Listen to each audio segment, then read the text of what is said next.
Good evening, guys. Welcome Can you to. start? Can we just start it again so I don't have to cut this out? Just cut it and then restart. Yeah, I have to turn off the. I have to reset the whole pod. Oh no, don't worry then. I'll cut it. All right. All right, guys. Evening, and welcome to another episode of the Racing Line podcast.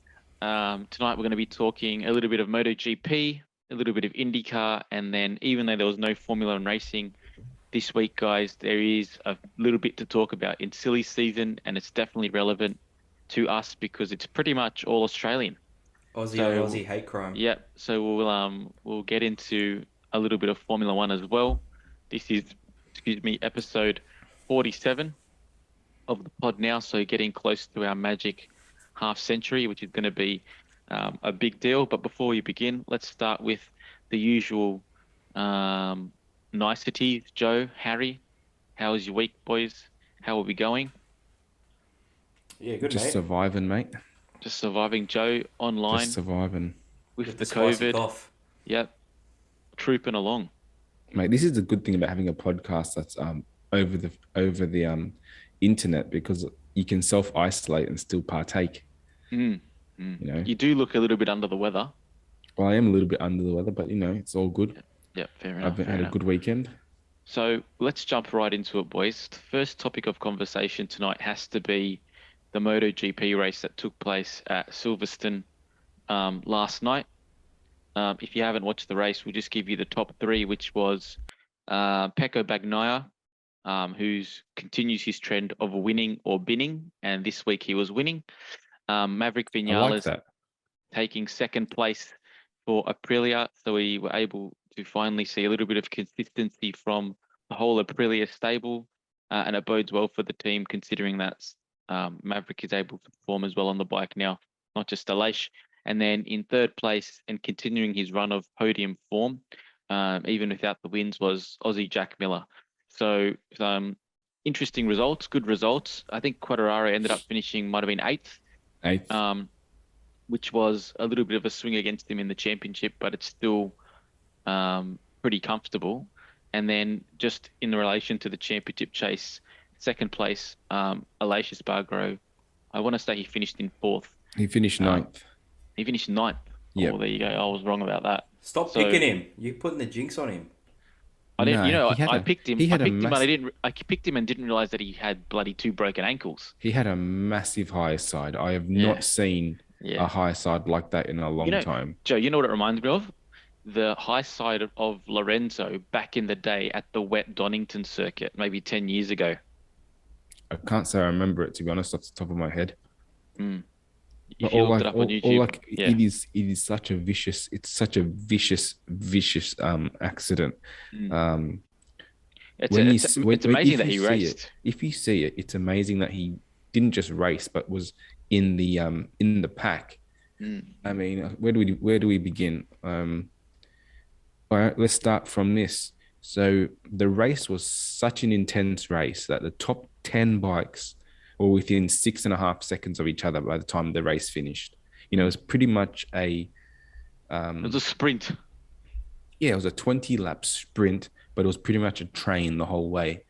I think last week, if you had asked me who would have won the race, I would have said Quartararo hands down.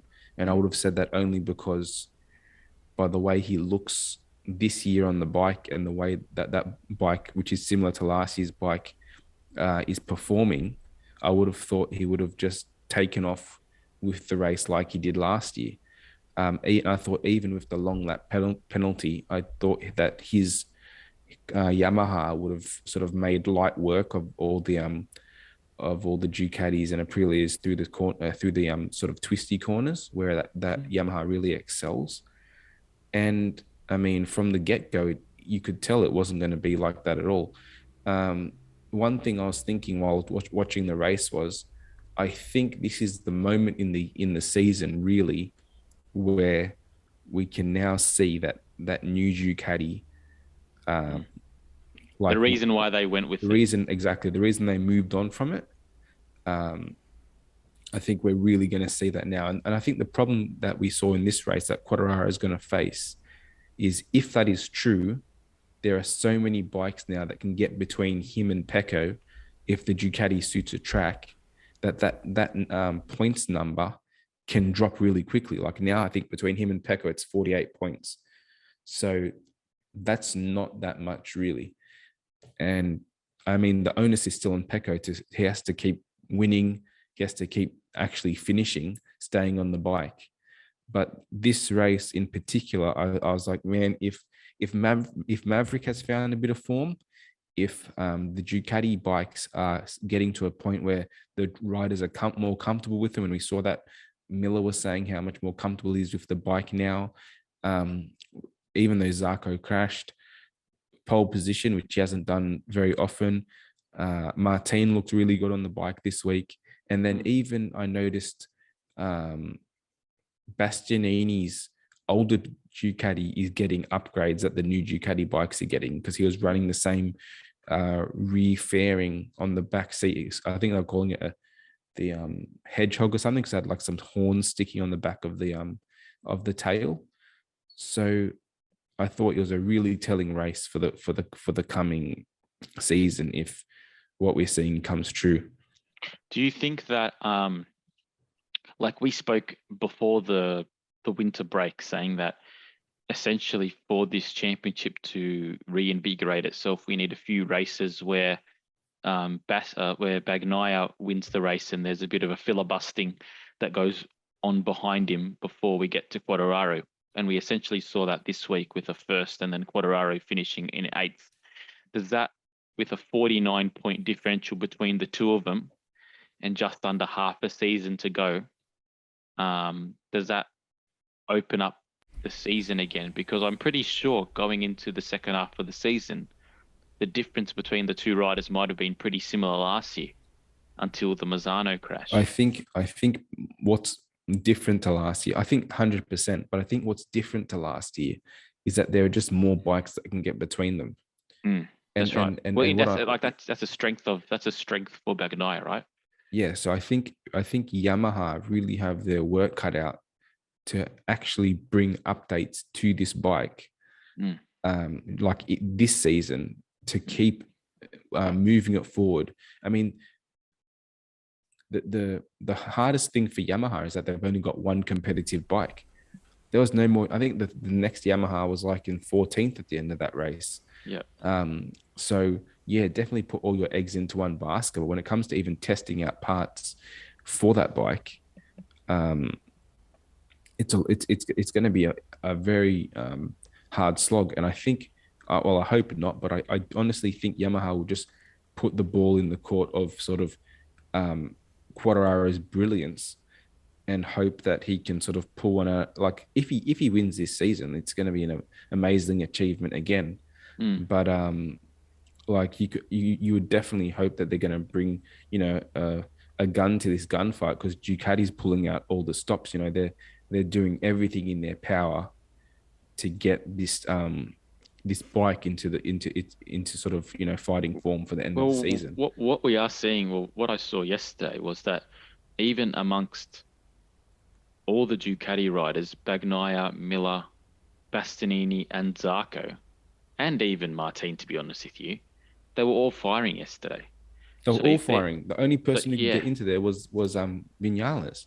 So if they are able to continue the trend of strong performances together, well then they're like, I mean, crazy as it might seem, with one fall from Quartararo, this season is back within a race win. Well, which is crazy. The funny thing is that there's probably still no pressure on Bagnaia, because he's probably still far enough away that if he was to fall in another race, like I don't think it would hurt him that much, like in terms of his in terms of how he's feeling. But there would be a lot of pressure on Fabio, especially now. He's pretty much lost, I think, 45 points in the last two races. Like realistically, that's a massive amount of points to lose.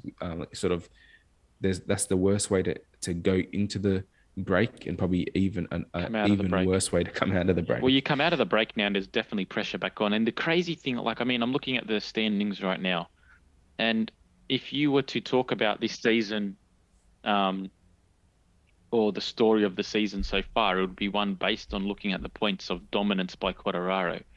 But the reality is, 4 of the races have been won by Bagnaia. Yeah. 4 of them have been won by Bastianini. And 3 of them have been won by Bastianini, and 3 of them have been won by Quartararo. So at this stage, And one by point, Aleix. and one by Aleix. So to the point, and one by Oliveira. So to the point being made by you earlier about consistency, this has been a championship more of consistency than dominance for Quat at this stage. So I think there's still more than enough races to for Bagnaia to pull back the championship, particularly if there is, as we saw in yesterday, the chance for Ducati to stretch their legs. In saying that, Silverstone, just due to its very nature and the length of a number of the straights, that does very much suit the Ducati. So I would like to see. Last year they got smoked by Quartararo. That's the part that for me is really interesting. Last year Quartararo won Silverstone easily, because even though the straights are relatively long, there's so much curvy parts, the whole Maggots and Beckett section, and just the pace that he can carry through the corners, sort of. Last year, the pace he could take through the corners helped him onto the straights where the Ducati sort of had to stop it and then pick it up and then go. But this weekend, I was honestly surprised how not even that they stayed ahead of him, but that by the end of the race, it looked like their tire wear was better. They actually gapped him. All the Ducatis that were left in the race, and then it wasn't even just the Ducatis. Then we saw, I think it was Oliveira come past him. Rins was past him. Even Aleix on the last corner of the lap dive bombed him to even try and get him as well. So, can I ask what very did interesting. What did qualify this race? Who? Quartararo. I think 4th. That's going to be the biggest thing. I think that's going to be the biggest story for this season. I think if we see, but he got to second off the start. If he's able, his long lap. If he's able to get in the lead, I still don't doubt his ability to see out the race from the lead. The issue for him is going to be if he does get mired in the pack, movement past the Ducatis. Even the KTM yesterday was difficult for him to get past of Oliveira, but movement particularly past the Ducatis and the Aprilias, with the limitations of the Yamaha, is going to be hard to do. So I think qualifying will be the story of the season to see how it plays out. And interestingly enough, Bagnaia needs 8 points from every race to bring the championship ahead back. of him. Yep, that's a win. It's 7 points for a win, I'm pretty sure. So, if he's able to put together a charge, well, he needs to win, that's the thing. But if he's able to put together a charge and he gets a few favourable races where Quartararo falls or whatever it might be, then I don't know, I reckon the season might be back on. It's definitely a good sign. The last 2 races in Moto GP have kind of brought the championship back into something of a contest, which is really interesting. I think 3 races ago I said it was chalked, and now I'm not ready to say that anymore. As the pendulum is swinging. One thing I also wanted to bring up was Maverick. I mean, that has to be the talk of it. That has to be the really the rider of the weekend, even though he didn't win. And I was wondering why he had such a bad start, and apparently his launch device didn't engage at the start of the race. That's why he started second and got dropped back to 6th. So he wasted a lot of time having to come back through the grid. But that not Yamaha, that Aprilia, with the way that it uses its tires and the way that he looked at the end of the race, I reckon if he hadn't had that launch problem, and he's had that launch problem like 2 races in a row now. If he hadn't had that problem, I think Maverick's back, and I mean that only makes the rest of the season more interesting, and then even probably. I don't think he's back for this season. I think not to win, but like just to throw himself in the mix, just to get in people's way. Yeah. I mean, it's great for Aprilia if he can find this form and then take it into next season. You'd probably say that they could be favourites for a team's championship next year if their 2 boys are performing like this by the time this season ends. But I mean, I think this is what most fans have been waiting for from him for a long time. And I was sort of preaching patience at the start of the year when you're a bit impatient. But I think now he's really gelling with the bike. This is his second podium in a row as well on that bike. And it wasn't that, it was a hard race to be consistent, and that was a really hard race for anyone involved. And for him to move through the grid like he did in the last 5 laps, I think he was sitting like fourth or fifth with 5 laps to go, and he's just started dicing through bikes. And then even how he took Miller, I was very impressed. I think what we've seen is a bit of the mongrel back. Like, I think we lost it for the longest time, and we almost just had someone who was at times seemed like he was going through the paces, and it wasn't really showing the potential of the man. But I think like I was listening to a podcast at the end of after the winter break, and it was saying that for Aprilia to really make the step that it needs to be taken seriously, we need to be able to see someone else do well on that bike, because even with Aleix being as old as he is, Aprilia needed some vindication that it was the bike. It was more than just the rider gelling with that particular bike. It needed to be, comparable on two different bikes, something that we can see on the Ducati, something that we aren't seeing on the Yamaha, something that we haven't seen on the Honda for the longest time.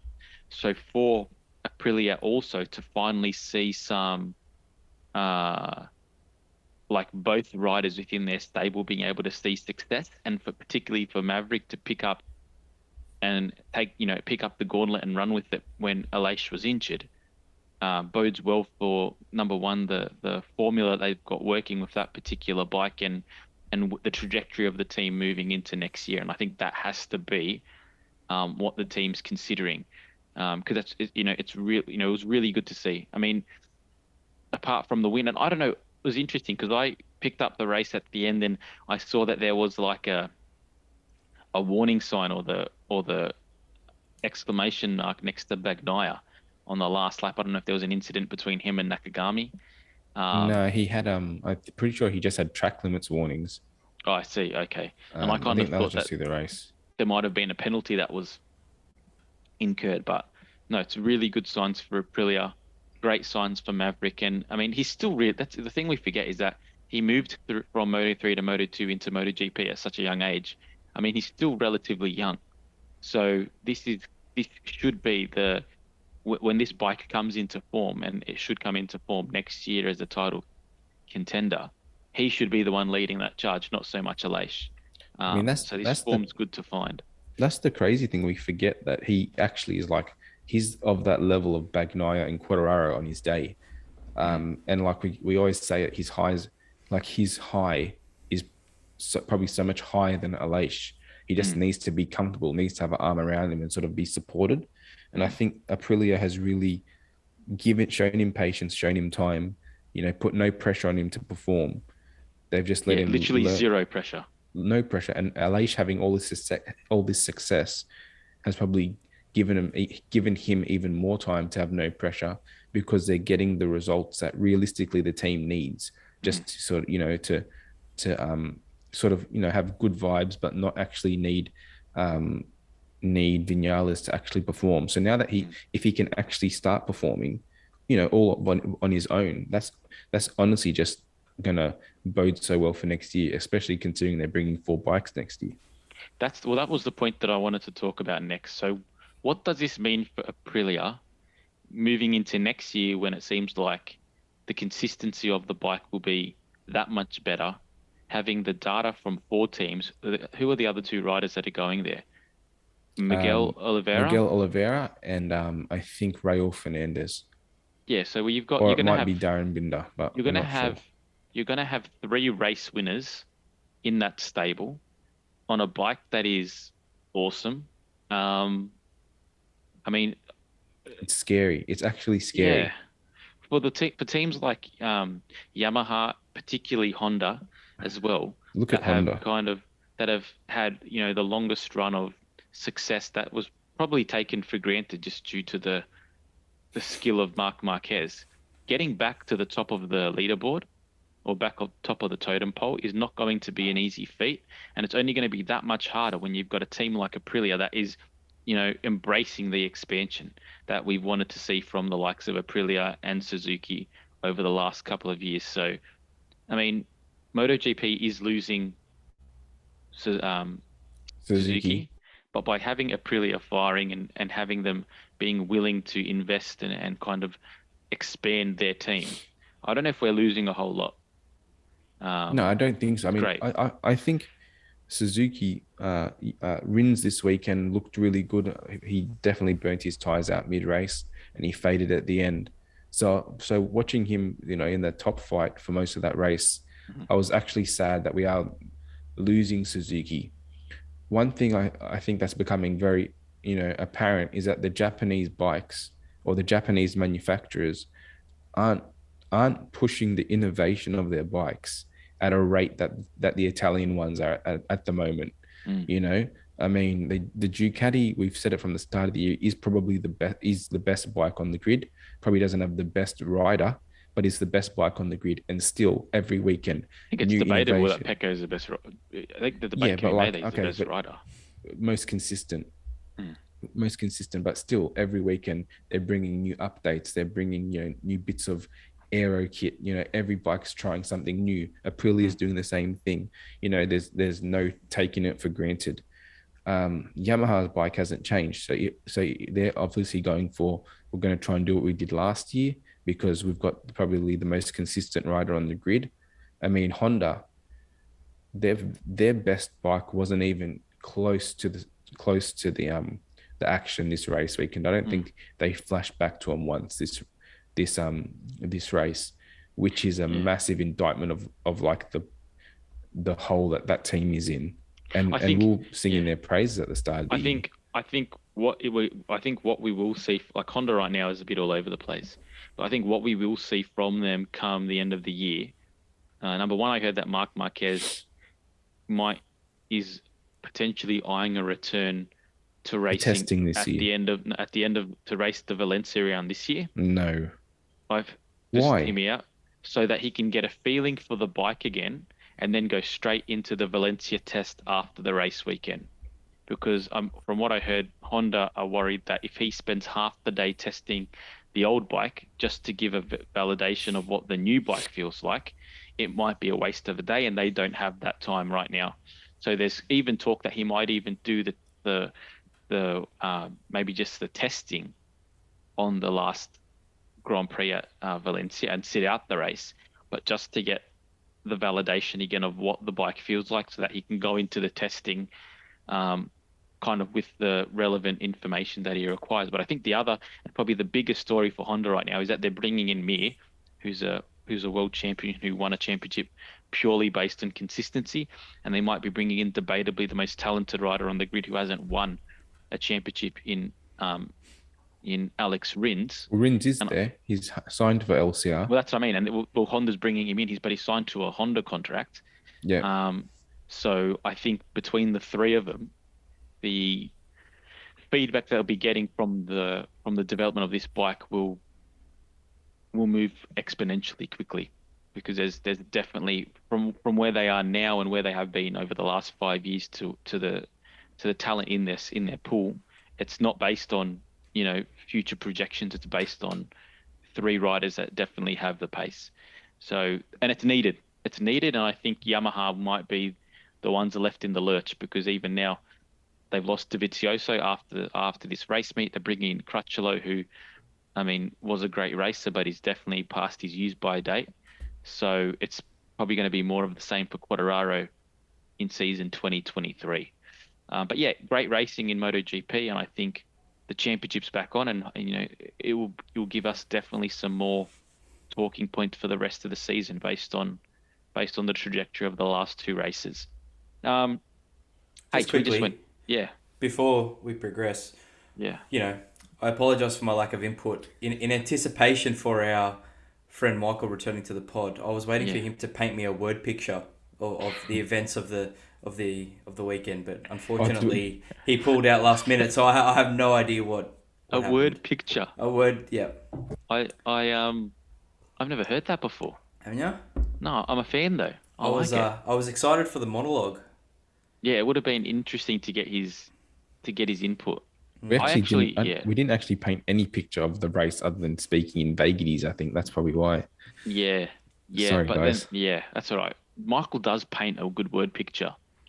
By the end of it, though, I feel like it's That's all one you of those. can do though. If you haven't got the actual knowledge, you can just regurgitate what you saw on the TV.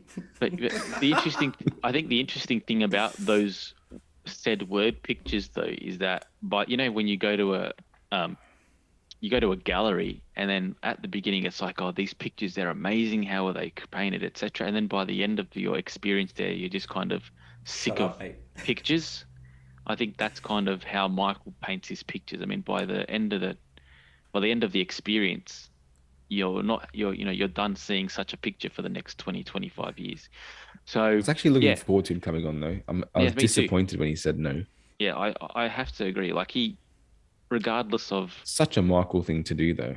yeah, but even regardless of his fickle nature in building us up to break us down, he still is a founding father of the juggernaut that is the Racing Line podcast. So Juggernaut.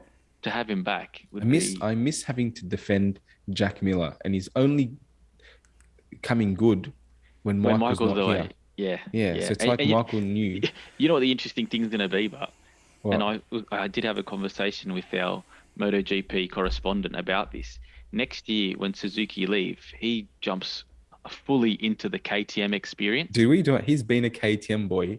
He's had like 2 wives for the last Yeah. 5 years. Yeah. And then all of a sudden now he doesn't have to cheat on one. He's just gonna have Yeah. one to worry about. But his full movement into the KTM experience now means that all the hate that is given to Jack Miller, he will now have to defend.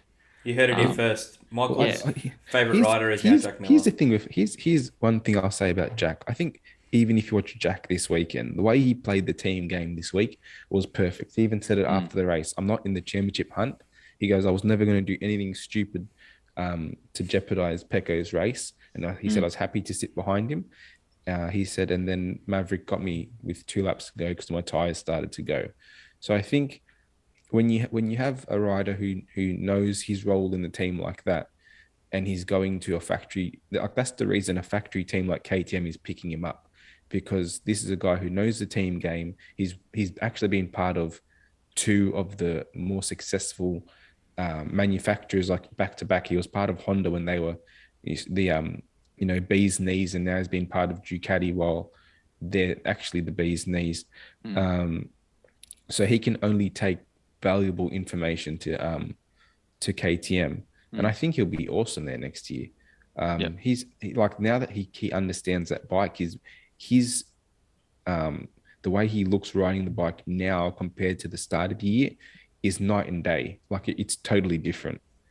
I think we might have been a bit harsh to him too. Well, I was never But in harsh. his history, You were harsh. his history's yeah. Anyway, it doesn't matter. 4th in the Regardless, championship history. Nothing wrong with that. anyway, but that's good. Hopefully, we do get our valued MotoGP correspondent back on the pod soon to just to give us the insight that we've been lacking.